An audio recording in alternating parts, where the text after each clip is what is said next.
The Honorable Mike Johnson of the state of Louisiana, having received a majority of the votes cast, is duly elected Speaker of the House of Representatives.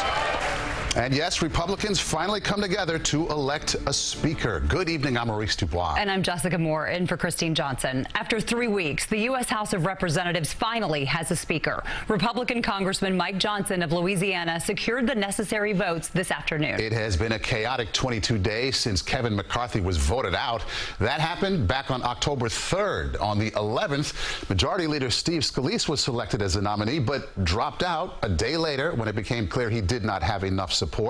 On the 13th, Congressman Jim Jordan was selected as the second nominee, but failed 3 votes on the House floor. Just yesterday, Republicans nominated Representative Tom Emmer, but he dropped out hours later after opposition from former President Trump. And that brings us to today, when Republicans finally united to elect Mike Johnson. CBS 2's Skylar Henry live tonight from Capitol Hill with more on the new speaker. Skylar? Hey, Jessica, Maury's good to be with the both of you.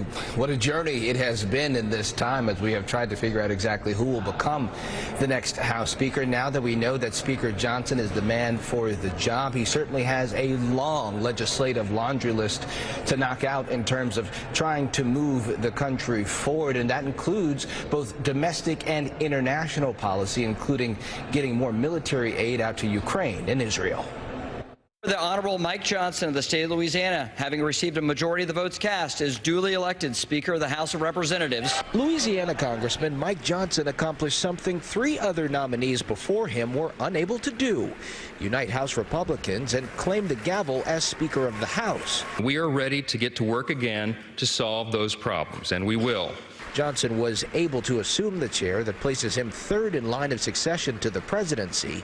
He held on to his conservative principles while still winning over the moderates. We have to sacrifice sometimes our preferences because that's what's necessary in a legislative body. But we will defend our core principles to the end. Johnson's record shows he voted against certifying the 2020 presidential election, voted against legalizing same-sex marriage, and in May, he voted against the Ukraine aid package. Johnson's vote against Ukraine aid could be put to the test almost immediately, as President Biden is asking Congress for more than $100 billion to fund the war in Ukraine, provide military aid to both Israel and Taiwan, and strengthen the U.S. southern border. There's divided support in the Republican conference. I don't think we ought to bring a Ukraine bill that doesn't have majority Republican support. Congress also has about 3 weeks to pass a new spending bill to keep the government open.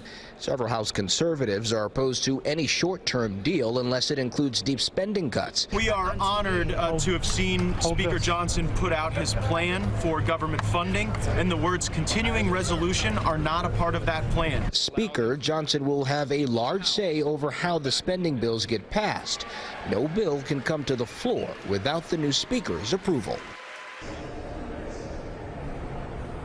Now, the White House says that President Biden called Speaker Johnson to congratulate him while also expressing his support and hopes to work together to try to find common ground on behalf of the American people.